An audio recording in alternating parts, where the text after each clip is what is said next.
broadcast network, AFTERBUZZ TV. Over 20 million weekly downloads in over 150 countries, and your number one source for after-show entertainment.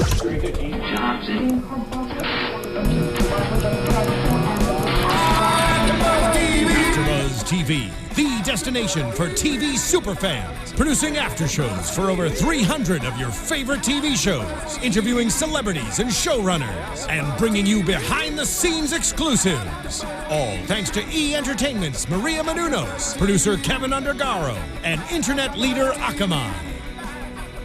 Now, let the buzz begin! Hello and welcome to the Constantine AfterBuzz After Show. I'm your host, Yael Tygiel. Sitting with me, of course, Tauri Miller. Hey. I'm just enjoying the music.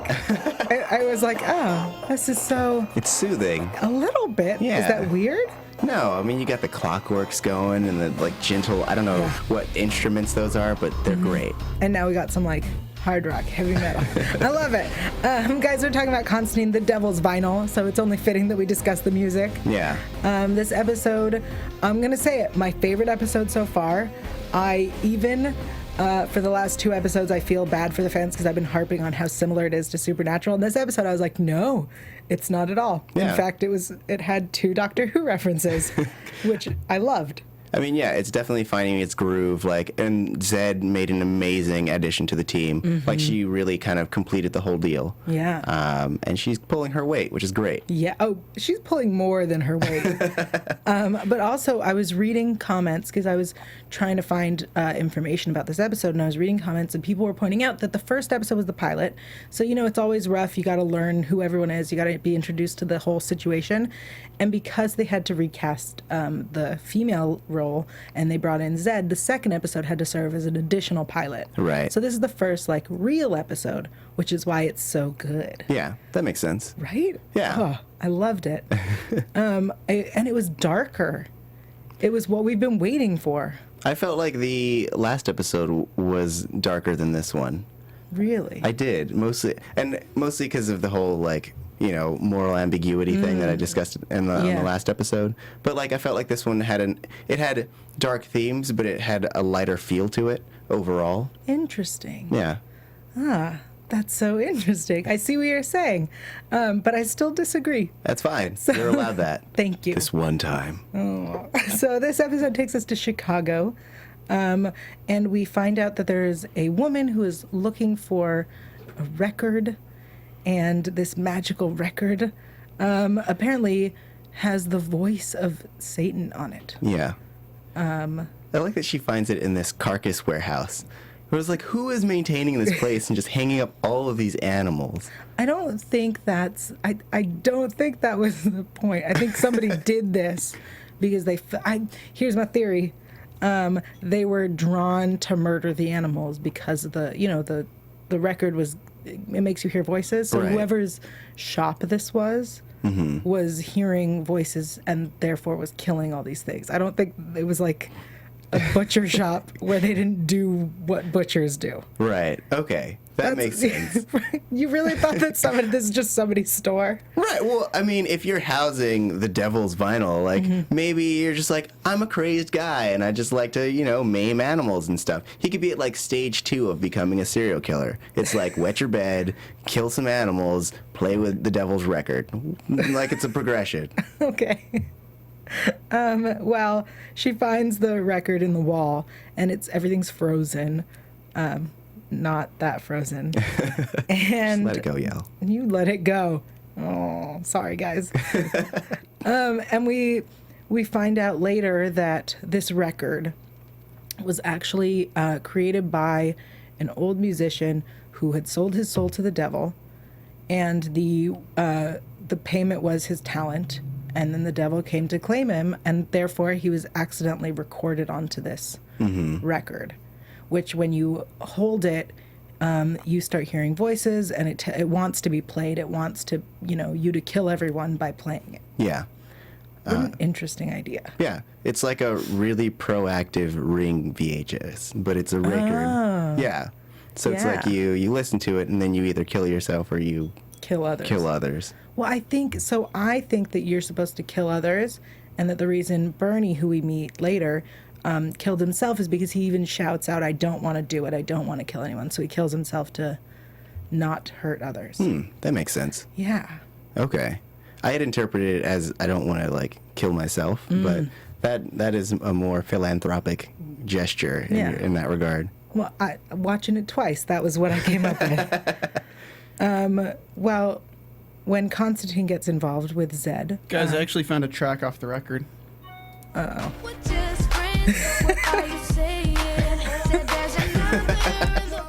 Thank you, Steven. Oh my gosh, so rare. Oh man, I feel like killing everyone now. That's what that was. I feel that. Oh. Anyway, Constantine gets involved and he goes to the morgue where Bernie is dead. And he wakes him up with the Hand of Glory, which is such an interesting artifact. Yeah. An interesting idea. I feel like it was the pie maker's hand from Pushing Daisies. Oh, that would make sense. Yeah. I at first thought it was like a monkey's paw, and then I was like, oh no, he's breaking it down. Yeah, he says that it's the hand of like someone who was hanged, like bathed in embryonic fluid. Yeah. Embryonic fruit? Yeah. Is that where you were going? Embryonic fruit. Gross. It's the best kind. Okay. Has the most vitamins in it. Yeah, he explains how it works and whatever, and that as each finger is a candle. Yeah. But like not the kind of candle that like melts. I think it's the kind of candle that just has a wick coming out of it. Yeah. And you get to the end of the wick and it's no longer a candle. So I don't think it's really a candle. I mean, anything with a wick is a candle, right? I don't know. I mean, I feel like a candle is wax with a wick. Fair enough. Right? Yeah. Okay. Anyway. But yeah, so yeah, he uses this and it like rocks every dead person in the mortuary alive. Yeah, and then Bernie gives him 3 pieces of information. We hear him say the voice, the acetate, and moonrise. And then Constantine is like, oh, we need to go to the library. And I love that Zed pulls out her phone and is like, Google. Done. This is what we do. Yeah. Yeah. Further showing her utility. Yeah, because he's so old school. And I like that we're bringing it into a modern world, that she's showing him that you don't have to go back and look through your books and find the information when you can Google stuff. Yeah. Especially because a lot of the stuff is mythologies and theories and rumors. So they find out that Marcus Mooney, who was a record producer, he was working with this blues musician, and that's how we got to the acetate. Yes. Yeah. I thought that whole sequence was really cool. Just like him doing his little blues thing. Like the whole flashback and just having all the, I assume it was blood or tar or record solution, like bleeding from the walls and just enveloping him. It was a great sequence. That's what I'm saying. It's darker this episode. And then there was blood Literally. everywhere. Ha, nice. So Marcus Mooney explains that this was just a myth and a theory and whatever, and that he hid the record, and then he dies. And it was supposed to be sad, but really I was like, wait, he sees an angel, where's Manny? Yeah. And then Manny shows up. Pointless. Manny was pointless in this part. I mean, I think he was further just, one, reminding us that he exists, and 2, just to kind of be a overseeing presence. Like, I thought for me it was more to kind of remind John that they're supposed to be working together. So he's like, I'm going to show up and just kind of do a power play. Interesting. I think so. I have this theory about Manny because the first time we saw him was when we were trying to protect Liv from dying, and now we see him and he's collecting Marcus's soul, kind of. And then later on in this episode, we see him, and he's there while Constantine is on the tied to the bed or whatever. I think he has something to do with death, collecting souls. Maybe he's like a reaper. Maybe. I mean, maybe Manny is like he's like Michael, the angel of death. So he chose Manny as his name because it starts with an M, and why not? Yeah. Instead of Mikey. Yeah, it's too obvious. Yeah. So that would make sense Right. if he was basically a Death Reaper. Yeah. But I mean, I still, and I want to know what his end game is. Yeah. And because sometimes I get vibes that he's on the wrong side. I feel that, yeah. Yeah. Especially later on in the episode when he doesn't help. Well, we'll get there. So we find out that Ian Fell is a musician who, according to Constantine, does not deserve his wealth. So maybe he sold his soul to the devil. But no, his wife Jasmine, Zed figures it out. I smell jasmine. She sold her soul to the devil to cure Ian of cancer, which changes everything. Yeah. And she sold her soul to Anton, who is a soul broker. And I like that Zed really asks why Satan wants souls. Mm-hmm. And the answer we got was that souls are the purest expression of God's love, and he takes them to exact revenge. What an interesting concept. Yeah. I love that. What did you think about it? I thought it was, like, I thought it was cool. Yeah. But, like, I feel like there's so much more to it that we're not learning in this moment. Mm-hmm. Because just collecting souls just to have them, just to be like, ha ha ha ha ha, God. It seems, I mean, and yeah, the devil is petty, but it seems more petty than what they're pointing to. Okay. But I thought it was a very different take on the whole idea of what the devil does and the purpose of souls and all that stuff. I also think it's interesting that they gave us this this answer to it, because you never think about, like, you know, when people sell their soul to the devil, you never think about why he wants them, you know? Unlike Zed, genius. Well, I always assume he was in a bind and he was way behind and he was willing to make a deal. Nice. Thank you. So we meet Papa Midnight. I'm moving on.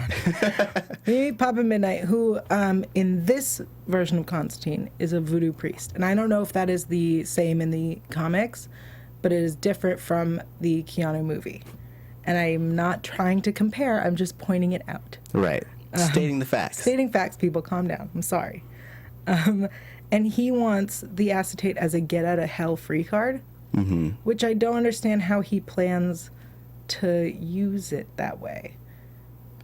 I don't know. Like maybe the devil he wants to use it in some way. So if at some point Papa Midnight gets in trouble with the devil, he could be like, well, here's this thing that you want, and I will give it to you in exchange for saving myself in this one moment. Well, I feel like the recording was not intentional. Right. And so I don't think, like, I feel like it was a mistake that happened, and now it's out there. Yeah. And we later find out the only way to destroy it is to send it back to hell where it came from. Mm-hmm. And I don't think that if the devil wanted it out here and it was sent back to hell, he wouldn't have just sent it back up. Right. You know what I mean? I guess so. Yeah. Then I don't know. Maybe that's a seed that is going to be explored later throughout the season, especially I hope so. As we have this big giant thing coming that people keep referring to. Mm-hmm. And I think that it sets up Papa Midnight as someone who's going to return. Yeah. Especially because he ties up Constantine and he cuts him open. I love this. I was like, that's a weird way to kill someone. And he's like, no, I'm wanting it to be slow enough that if I fail, I can come back and question you. Right. Oh my God, genius. It's weird to appreciate someone for their murder and torture tactics. I mean, no, it was smart. It was tactical. Mm-hmm. And beyond that, like, he also gave him a way to save himself, which shows him as a man of honor. Yeah. You know, at the end of the day, he's a businessman. It's all just business to him. And I think that the point that he was trying to make about, like, John not working hard enough, or not working hard in general, was a nice thing to throw in there, just to kind of, as the icing on the cake. Yeah. Well, a homeless man finds Constantine, starts taking his shoes, and then turns into Manny, who is useless, and he doesn't help. So frustrating. But I like when Constantine turns his, his psychic paper card trick into a platinum card. Right. And I love that the homeless man is like, I have to kill you now. Yeah, I was like, of course. There's no reason why he would want to untie you or keep you alive. Right. Like, this homeless man is not dumb. Yeah. He knows, he came to you, saw that you were tied up, and we're like, great, I can use these shoes. Yeah. Constantine, come on. I was hoping he'd be hobbling around the rest of the episode with one shoe on. That would have been really fun. That would have been fun. But Zed finds him because we heard about, earlier in the episode, the nails from the coffin of St. Padua, which is basically a tracking device. Yeah. And Constantine slipped it into Jasmine's jacket when he hugged her goodbye. Aww. I don't get why he put it in Jasmine's jacket, not Zed's pocket. I don't know either. Like, I had thought that it was when he was going to go meet with them that maybe he assumed that she was going to kind of go AWOL, so Yeah. he wanted to put a tracking device on her. But she stuck around at the house and Yeah. didn't really do anything else. So, I mean, maybe it was just like a fail-safe, Maybe. but it was a curious move to make. I mean, especially because you've got Zed. She is your partner now. Yeah. Like, and she helps you out. Well, he doesn't see her as a partner yet, though. He just sees her as a resource that hasn't exhausted itself at this point. Right, but he could have used her as another, like, here's another opportunity to use this resource. Right. Nope, I'm going to use someone else. Yeah. Well, Zed calls Chaz to come in because she's like, oh, I don't know what's happening. Meanwhile, she saves him from the homeless man before he can stab her. Yeah. Chaz arrives and gives us a lot of information about Zed, which we will get to in a bit. But we then find out that Midnight's goons get the record. They decide to go play it in a club, kill everybody except for the deaf guy. Love it. Nice. And then they're like, we're going to go to a radio station and play it. That would have been the first place I went. I would have been like, come on. Like, because the record is telling you to play it so as many people as possible can hear it. So, like, I'd be like, yeah, radio station 101, or maybe I'm just old-fashioned. A club seemed smart when, like, when it happened in the episode, I was like, oh, yeah, that makes sense. People spin records. Yeah. But, like, the radio station, man, airwaves. I think the club was closer, or they wanted to see what it did first. That's my theory. Maybe. Is it was a trial run. They didn't seem like trial and error kind of guys.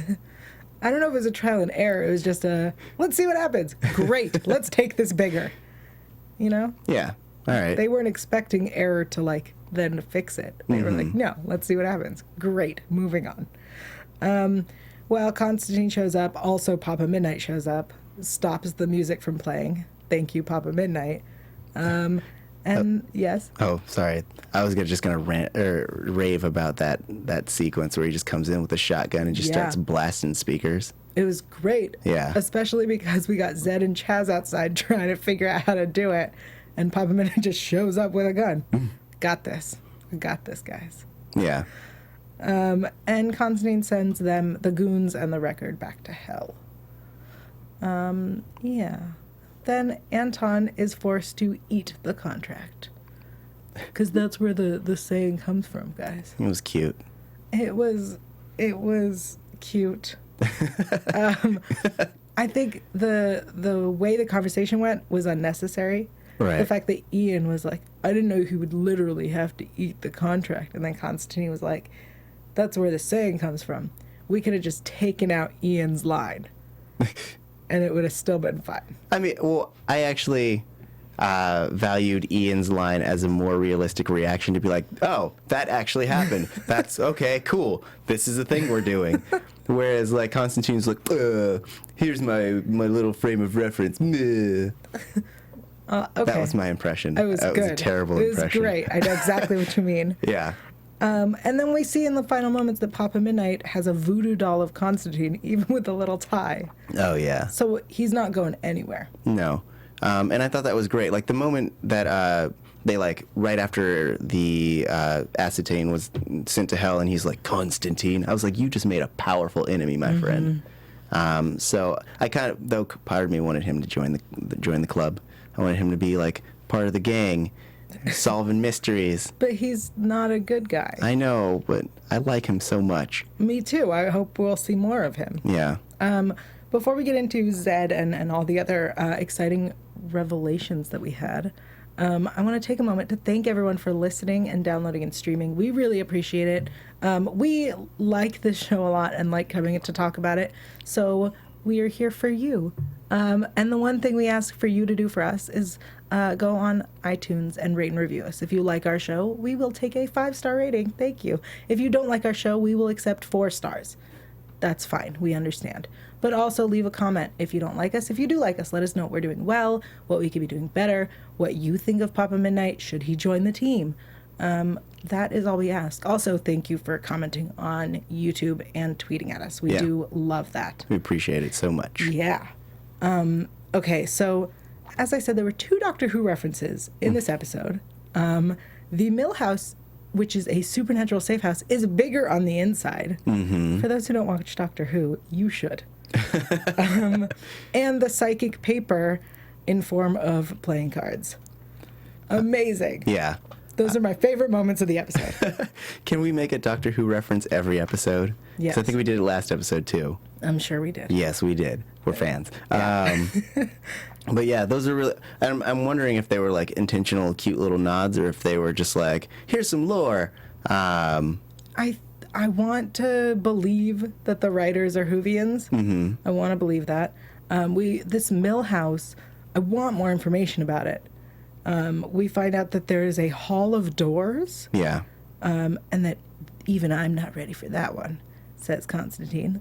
What is it? It felt like a nod. Like, I'm not the most versed in Constantine lore. Mm-hmm. And if you guys know at home, let us know in the comments if that was like a nod to, like, there's an arc where he goes through this corridor of doors and it becomes a big thing, or maybe the devil's in one of those doors, like something like that. There's a hellmouth. Yeah. Yeah. That'd be amazing. It'd be sweet. No, I want to understand this Mill House.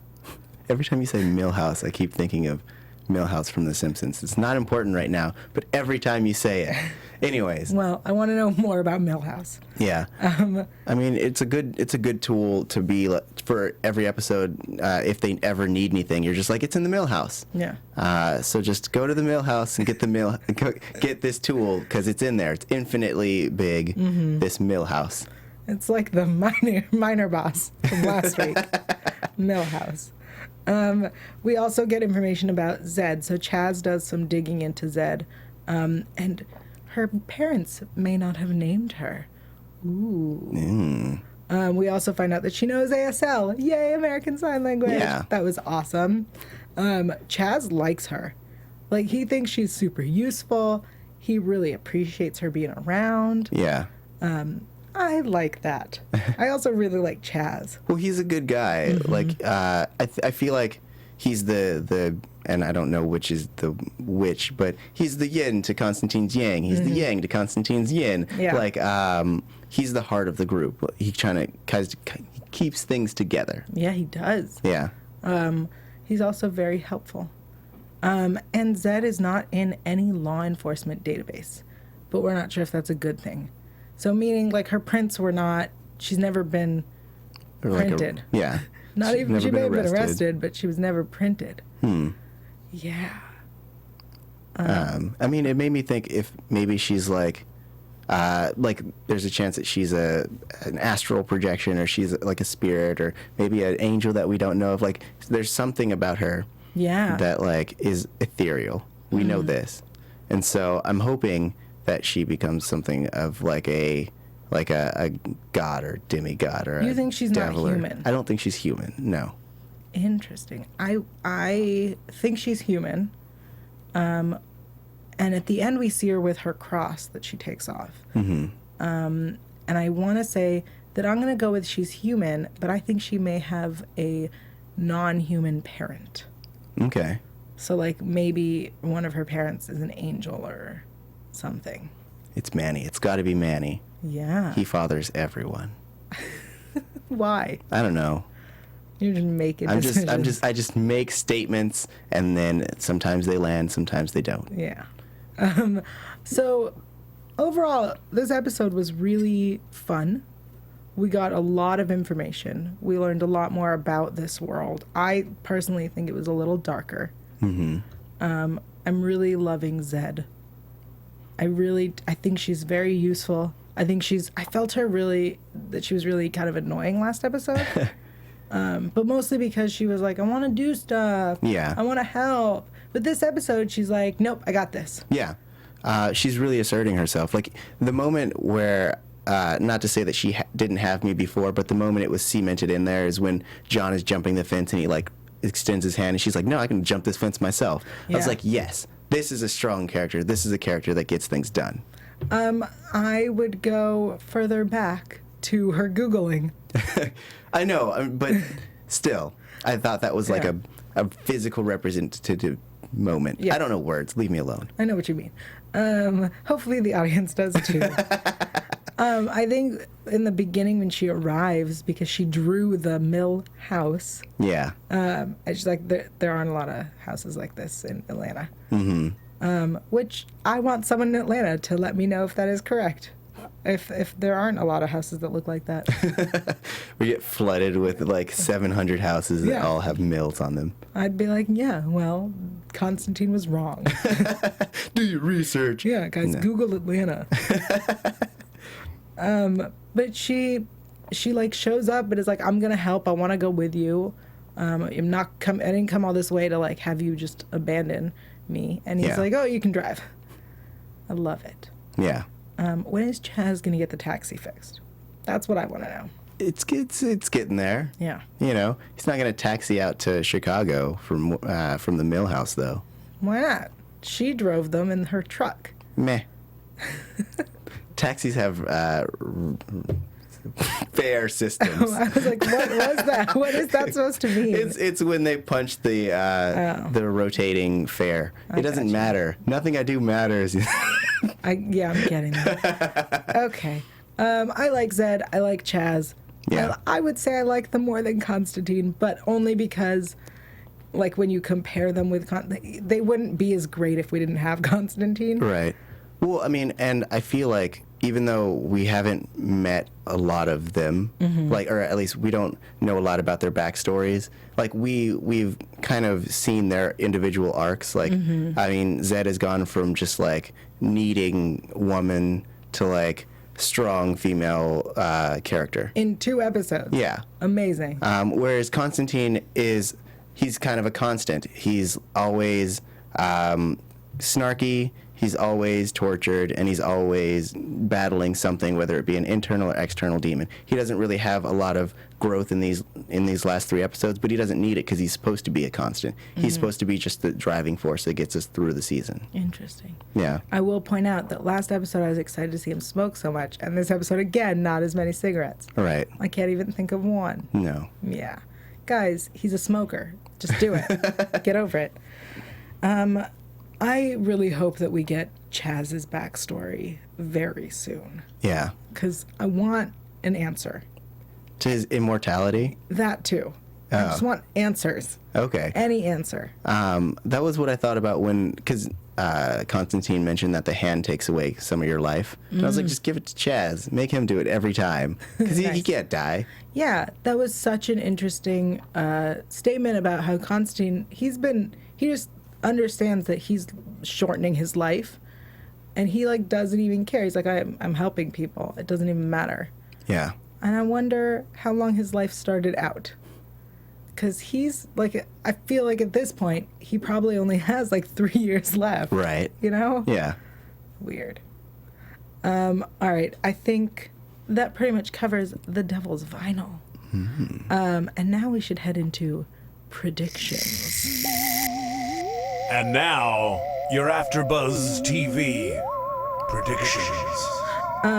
So there wasn't really a trailer for next week. Yeah. But I did some research. It's called A Feast of Friends, and it's based off the Hunger Demon series or arc from the Hellblazer comics. Okay. That's all I know. But it looks like we're going to see a friend of Constantine's, and that's who we're helping out. Okay. Predictions on next episode or the season? I will go with season. Okay. And I'm predicting that we're going to get a lot more Papa Midnight as we get closer to the big thing. I'm hoping that it's revealed by the end of the season, like whatever the big thing is, and the next season is them dealing with it if they haven't resolved it by then. I'm hoping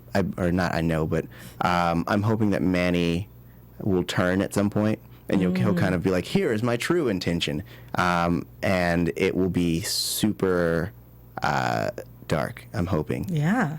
I want him to start killing things. Manny? Yes, the Manny. angel. The angel. Okay. I mean, it wouldn't be our first time having an angel kill things. In the show, yes, but in general lore. Right.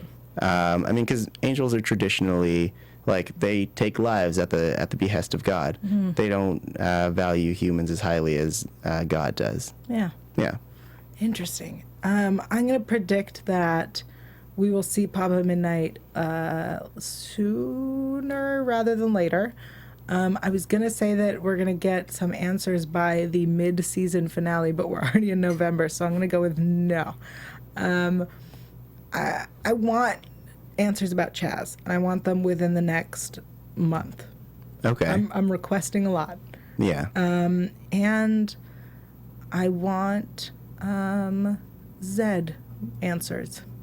Also, I want answers. That's all I want. But I don't think we're going to get them until the end of the year. I think Zed is going to play a huge part in whatever the big thing is. Yeah. And I think Papa Midnight is going to unintentionally speed up whatever the big thing is. Okay. Interesting. Yeah, those are predictions. Yeah. I have a last minute one for the next episode. Yeah. In that I'm predicting that a friend of John Constantine is going to die, because that happens every episode. Yeah, that sounds right. Yep. I'll even go as far as we get no answers next episode. None about Zed or Chaz. Fair enough. Awesome. Tauri, tell the people at home where they can find you online. You can find me on Twitter at TauriJ. That's TauriJay. You can also find me here at AfterBuzz TV on Assorted Panels. Do you want to name any? Oh, yeah, sure. I'm on Sword Art Online on Sundays, also The Legend of Korra also on Sundays, and catch me on The Flash on Tuesdays. Awesome. You can find me online at yael.tv, that's yael.tv, and here at AfterBuzz on lots of shows, including the Law & Order Special Victims Unit show. Awesome show, check it out. Many other shows all on Yael TV, also Twitter, Instagram, YouTube, and Google Plus at Yael Tygiel. That's YAELTYGIEL, and we will see you next week for more Constantine. From executive producers Maria Menounos, Kevin Undergaro, Phil Svitek, and the entire AfterBuzz TV staff, we would like to thank you for listening to the AfterBuzz TV network. To watch or listen to other after shows and post comments or questions, be sure to visit AfterBuzzTV.com. I'm Sir Richard Wentworth, and this has been a presentation of AfterBuzz TV. Buzz you later. The views expressed herein are those of the hosts only and do not necessarily reflect the views of AfterBuzz TV or its owners or principals.